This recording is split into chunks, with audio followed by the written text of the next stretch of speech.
Perkenalkan, nama saya Isti Tri Prasetyo. Saya akan memandu acara on-cam pada siang ini. Nah, Tribun News ini ada pelukis kenamaan tanah air asal Kota Palu. Beliau ini pernah datang ke Istana Negara, diundang oleh Presiden, dan salah satu masterpiece-nya dikoleksi oleh Presiden Joko Widodo pada tahun 2019 ya, Mas? Iya. 2015. Oh, 2015 malah. Wow. Itu tuh sejak kapan sih Mas mulai suka melukis? Saya melukis itu sejak kelas 3 SD. Sudah suka melukis. Wow, kelas 3 SD ya? Apakah ada darah seniman di keluarga Mas Febriandi ataukah emang sudah punya inspirasi tersendiri pengen jadi pelukis nih dari kecil gitu, Mas? Mungkin dari nenek mungkin ada ya, kakek Oh, neneknya mungkin ya. seniman Iya. gitu ya? Wow. Oh, iya. Suka seni gitu. Iya. Sampai diundang ke Istana Negara nih, Mas. Nah, itu perasaannya gimana sih, Mas? Bangga banget gak bisa diundang, terus koleksinya dibeli sama beliau gitu. Perasaannya gimana Mas saat itu? Perasaannya apa ya? Seperti apa ya? Gak percaya gitu. Karyanya bisa dikoleksi orang nomor 1 di Indonesia. Iya. Bangga, jelas bangga. Sebagai seniman daerah seperti saya, bangga. Itu apakah kalau saat ini masterpiece-nya kan judulnya kalau nggak salah The Seventh President sama 21 Juni ya Mas ya? Ya. Selain itu Mas kepikiran lagi nggak sih kelak mau bikin siapa lagi nih tokoh publik yang akan dilukis pakai kardus gitu, siapa Mas? Ada baru sementara proses Jenderal Sudirman. Wow, iya Iya. itu menginspirasi banget Mas ya. Iya. Ada Ronaldo, Cristiano Ronaldo, ada Presiden Prancis, Macron. Oh iya. Itu masih ada beberapa seri toko. Terus kan ini membuat lukisan sebesar itu, seagung itu kira-kira butuh berapa lama Mas pengerjaannya Mas? Serumit apa sih cara mengerjakan satu masterpiece itu? Kalau satu lukisan untuk ukuran standar 50x60 saya biasa paling sebulan bisa. Sebulan. Ya? Iya, butuh waktu lama sih saya karena saya karena sistem proses berkaryaku itu saling tumpang tindih karena saya kan nggak punya referensi untuk saya hanya punya referensi foto saja, tapi begitu secara mengaplikasikannya saya menggunakan imajinasi untuk merubah wajah dengan karton tadi itu. Mengatur dimensinya Itu juga yang bikin gitu itu ya, yang membuat lama Terus kalau kira-kira itu harga jualnya itu berapa Mas? Satu lukisan itu aja lah, kalau boleh tahu sih Mas. Wah, kalau itu kalau masalah nilai itu kayaknya masih rahasia ya. Oh iya. Dapur ya. Kalau misal pemasaran lukisan kardus ini itu kan Mas baru pertama kalinya ya yang bikin di Indonesia. Itu susah nggak sih Mas cara ngembangin model karya Mas ini, terus cara memperkenalkan ke masyarakat itu gimana Mas? Kalau masalah pemasaran biasanya lewat galeri. Pameran lewat galeri. Iya. Pameran ini galerinya galeri yang Mas pakai ini saat ini? Iya, yang sekarang biasa di Jakarta. Iya, kebanyakan di Jakarta. Kan tadi sempat diundang ke Istana Negara ya Mas ya. Nah itu awal mulanya itu gimana? Apakah dapat undangan dari istana langsung atau di telepon atau gimana? Ceritanya tuh gimana sih Mas lengkapnya? Oh iya, awal mulanya itu 2015, tepatnya bulan Mei. Di situ saya karena saya mengetahui kabar ada kunjungan kerja presiden, jadi saya mengadakan pameran di Hotel Mercure. Kebetulan beliau nginap di sana, jadi kayaknya momen bagus ini untuk bisa buat pameran di situ gitu.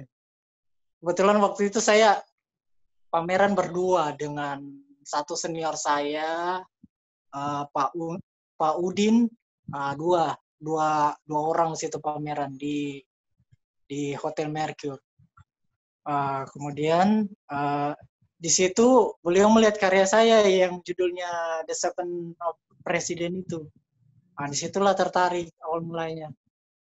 Beliau suka, beliau koleksi. Akhirnya sekitar cuma hitung 1 bulan, bulan Juni, saya diundang ke istana bertepatan dengan ulang tahunnya Presiden Jokowi 21 Juni. Iya. Gitu. Di sana ngapain aja Mas selain berbicara soal lukisan? Nah itu ada pesan-pesan atau apa gitu nggak Mas di Istana Presiden saat itu?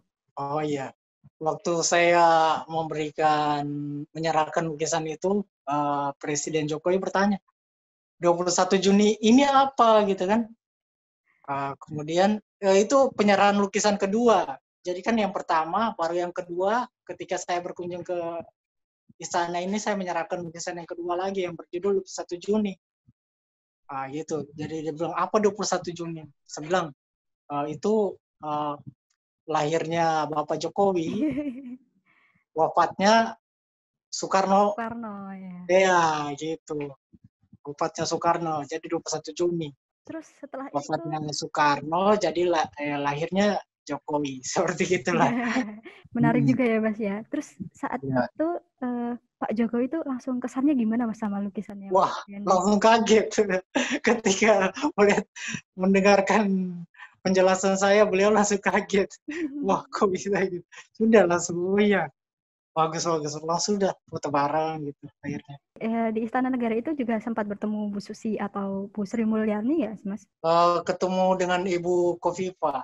Oh, Ibu Kofifa ya? Ibu Kofifa, iya. Waktu itu masih menjadi Menteri Sosial. Berarti pertemuan sama Bu Susi dan Bu Sri Mulyani itu berbeda lagi? Itu beda lagi. Itu di tahun 2019 ya, 2019. Baru-baru aja ini ya berarti? Iya, baru ketemu 2019. Harusnya sih tahun 2018, cuma karena gempa Palu itu akhirnya mundur 2019 beliau. Nah, ini saya juga penasaran nih. Nanti kan kalau Bapak Jokowi itu kaget melihat lukisannya Mas Febriandi. Terus kalau Bu Susi sama Bu Sri Mulyani, gimana reaksinya, Mas? Kalau Ibu Susi, ketika saya melihatkan karya beliau langsung bilang, wah bagus ini, keren. Saya langsung diundang sama beliau ke kantornya di Kementerian Perikanan, Kelautan dan Perikanan. Seperti itu. Kaget juga sih melihat ide seperti gitu. Itu kan judulnya Snack Susi, iya. Oh iya. Judulnya Snack Susi. Jadi kenapa Snack Susi? Snack Susi itu ada semacam snack ciki gitu kan? Iya. Bentuknya itu seperti granit. Jadi siap ditarik peletuknya dan dilemparkan ke kapal itu. Tenggelamkan kapal itu ya. Iya. Terus kalau Bu Sri Mulyani gimana, Mas? Kalau Ibu Sri Mulyani, ya kalau Sri Mulyani tahun 2020 ini kalau nggak salah awal. Baru aja ya, Mas ya? Iya, baru. Awal. Nah, itu unik banget, Mas. Ada BI-BI-nya itu di... iya, itu idenya tentang beberapa bank milik BUMN ya, yang saya letakkan di beberapa pakaiannya. Dan ada payung juga, payung kecil untuk semacam melindungi keuangan negara, seperti gitulah idenya. Wow. Saat ini tuh dampak pandemi COVID itu kan terasa sekali ya, Mas ya. Apalagi untuk seniman pertunjukan itu kan sangat terasa. Apakah untuk seniman seni murni kayak Mas Febriandi ini juga sangat terdampak nggak sih, Mas, secara ekonomi atau mobilitasnya juga? Ya, cukup berdampak sih COVID pandemi ini, karena apa-apa itu susah. Jadi untuk bahan saja, pengiriman bahan, kanvas, cat, segala macam itu jadi terhambat. Dan pameran, yang paling utama itu pameran. Kita nggak bisa pameran. Oh iya, saya Karena sempat. untuk karya itu kan harus apalagi lukisan ini yang lebih bagus itu ya harus dipamerkan secara langsung. Oh iya benar Iya. Mas. Oke. Sudah. Ini masuk pertanyaan terakhir ya Mas ya. Gimana sih Mas caranya pelukis itu bisa tetap bersaing di Indonesia, bersaing di pasaran Indonesia dibanding sekarang kan kayak seni desain grafis itu lebih diminati milenial gitu. Nah, ini harapannya gimana untuk para seniman ini tetap terus bertahan di Indonesia? Kalau itu masalah untuk tetap bertahan ya, dia harus mempunyai satu semangat juang juga sih. Maksudnya dia passionnya ke lukis itu yang lebih apa ya, lebih kuat ya, tetap bukan pemaksaan kan. Kalau namanya berkarya tetap berkarya gitu. Iya. Ya menurut saya ya tetap berkarya saja walaupun bagaimana ini, karena seorang seniman akan selalu lebih terlihat jika dia terus berkarya dan mempunyai karya. Ya. Oke. Untuk yang terakhir nih Mas, menurut Mas Febriandi sendiri, harapan nantinya kalau misal Mas Febriandi ini menciptakan masterpiece baru lagi nih ya, nah itu pengennya tuh seperti apa masterpiece-nya?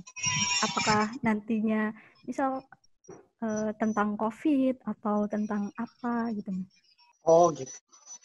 Mungkin lebih ke tentang situasi sekarang ya. Saya ada ide satu karya menceritakan tentang COVID ini, pandemi ini di masa-masa sulit ini. Ada satu karya yang saya lagi proses dan itu semoga cepat selesai lah, cepat kelar. Nah, ini kalau misal ada Tribuners yang mau membeli karyanya Mas, itu kita harus ngubungin lewat mana nih? Soalnya kan ini lukisan bagus banget buat hadiah atau gift kan sekarang udah bermacam-macam bentuknya. Nah, itu gimana Mas kita bisa request atau pesan langsung ke Mas Febriandi? Iya, harus jauh-jauh hari dan bisa lewat Instagram saya. M Febriandi. M Febriandi pakai Y itu ya Mas ya? Oke. Iya. Lewat situ bisa. Nah, Tribuners, nanti kalau minat banget pengen beli karya-karyanya Mas Febriandi, bisa dicek aja di Instagramnya Mas Febriandi, m.febriandi pakai Y. Nah, itu di situ terisi semua foto-foto galeri dari Mas Febriandi. Nah, hubungin aja langsung ya. Terima kasih banyak Mas Febriandi atas waktunya. Maaf tadi ada kendala sedikit dan semoga sukses terus. Semoga bisa terus berkarya untuk Indonesia. Selamat siang, makasih Mas Febriandi. Terima kasih, sama-sama, selamat siang. Terima kasih sudah nonton. Jangan lupa like, subscribe, dan share ya.